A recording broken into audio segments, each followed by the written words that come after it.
Let me turn to the next story.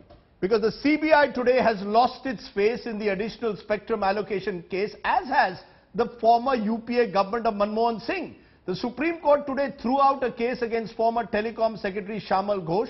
The top court not only gave a clean chit to Ghosh, but has ripped apart the CBI, accused it of framing the bureaucrat and has targeted the previous UPA government. The CBI had filed a charge sheet accusing the former bureaucrat of a criminal conspiracy which the court has found distorted and fabricated. Finance Minister Arun Jaitley has now hit out at former telecom minister Kapil Sibal, blaming him for the conspiracy. Sibal has hit back, saying that the attack is on the CBI and not on him.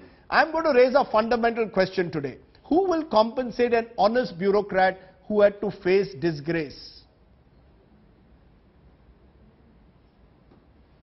The rumor has it that the finance minister manages the CBI better than anybody else. I would request my good friend Mr. Jaitley to check with the CBI if ever I have ever spoken to them about this case.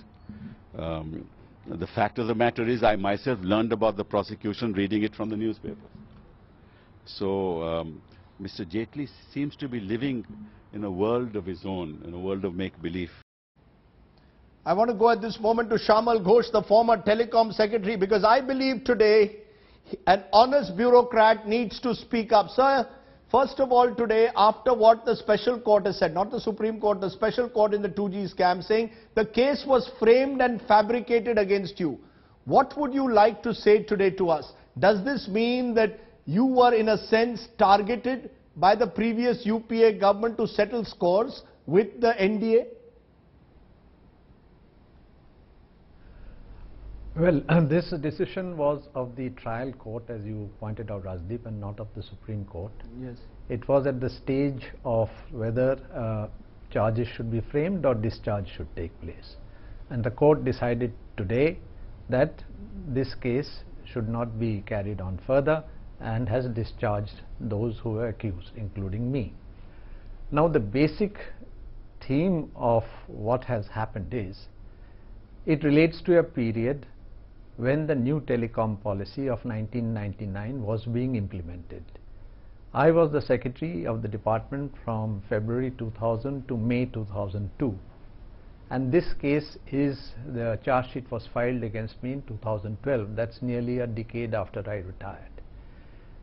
What has really reassured me is that firstly, the policy was implemented in letter and spirit and law. Right. The policy was implemented in the proper perspective, and that is reflected in the result of what the telecom sector has gone through. It has grown exponentially. But sir, you've lost, you've lost a decade, you've lost almost several years where your name was targeted, brought into a case, you were effectively being accused of in some way, some form of corruption, dare I use the word, and your reputation 10 years after you retired as a bureaucrat was under a cloud. Today, what would you like to say? What does this say about the CBI in this country? What does it say about our ministers? Are they being used to settle, to even frame an honest bureaucrat? Do you feel had you lost faith in our government machinery? You see, I would say that my faith in the judicial system has been reposed, in the sense the court has vindicated the stand which was taken, that it followed the policy prescribed and it was in the interest of the growth of the telecom sector. Now the question is whether that what was done was in public interest or not. Who will determine what is in public interest? It is the results of the sector, whether the public has gained as a result of these policies and implementation. If the penetration of telecom in this country is in the region of 90%, what is it a result of? It's the cumulative effect of what has been done through policy, through implementation, and the outcome that has come. I have just 30 seconds. I want to ask you though this. What is the answer? Because there will be bureaucrats hopefully who will be watching this program, or people who want to join the services. What would you like?